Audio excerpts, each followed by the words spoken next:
Hello friends, मेरा नाम मोनू है और आज मेरा मैथ का 5वां क्लास है जिसमें मैं मल्टीप्लिकेशन के बारे में बताने वाली हूँ कि मल्टीप्लाई 5, 25, 125 और 625 से आसानी से कैसे कर सकते हैं। 5 को लिख सकते हैं 10/2, 25 को लिख सकते हैं 100/4, 125 को लिख सकते हैं 1000/8, 625 को लिख सकते हैं 10,000/16। अब ये आया कैसे, तो देखिए 5 बराबर 10/2 है, 25 5 का स्क्वायर है, इसलिए ये 10 का स्क्वायर बाई 2 का स्क्वायर है। 125 5 का क्यूब है, इसलिए ये 10 का क्यूब बटे में 2 का क्यूब है। और ये 5 का पावर 4 है, इसलिए यहाँ पर 10 का पावर 4 बटे 2 का पावर 4 आ जाता है।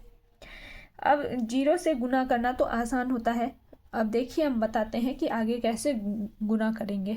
जैसे 5 गुने 36 दिया है तो हम क्या करेंगे, 10/2 करना है तो सबसे पहले 2 से इसको भाग देंगे तो 36 है तो 18 हो जाएगा।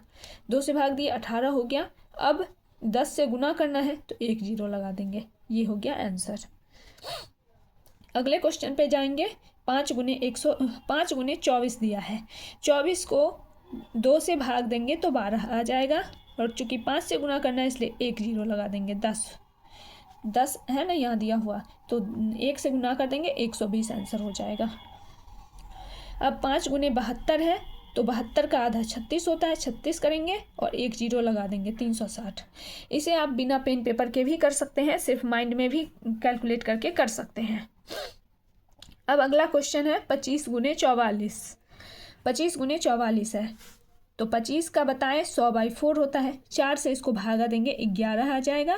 और 25 से गुना कर रहे हैं इसलिए 00 लगाना है तो यहाँ पर 00 लगा देंगे।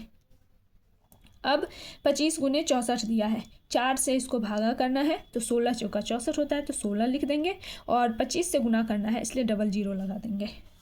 अब 25 गुने 72 है, 4 से भागा देंगे 4 से भागा देंगे तो 18 चौक 72 होता है, 18 यहाँ लिख देंगे और 25 से गुना करना है इसलिए 00 लगा देंगे। अब 125 गुने 64 है तो अब 125 में 1000/8 होता है, 8 से इसको गुना करेंगे भाग देंगे तो ये हो जाएगा 8 से इसको भाग देंगे तो यहाँ पे 8 हो जाएगा, 8 8 64 होता है। फिर 125 है तो 3 0 लग जाएगा, 1 2 3। फिर यहाँ पे 8 से भागा देना है 72 में तो 8 से काटेंगे तो 9 आ जाएगा और 125 है इसलिए 3 0 लगा देंगे।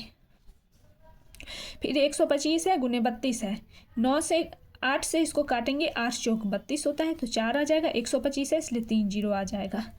अब 625 गुने 32 करना है, 625 बराबर होता है 10,000/16 तो 16 से इसको काटेंगे, 16 से 2 आ जाएगा और चूंकि 625 है तो 4 0 लगाना है, 1 2 3 4 0।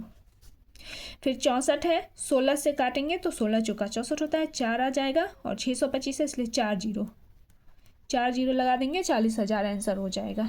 फिर 625 को 144 से गुना करना है तो 16 से 144 को भाग देंगे तो 9 होगा, 16 9 144 होता है और 625 से गुना करना है इसलिए इसमें 4 0 ऐड कर देंगे, इसमें 4 0 लगा दिए, 90,000 आंसर हो गया। आज के वीडियो में बस इतना ही, धन्यवाद।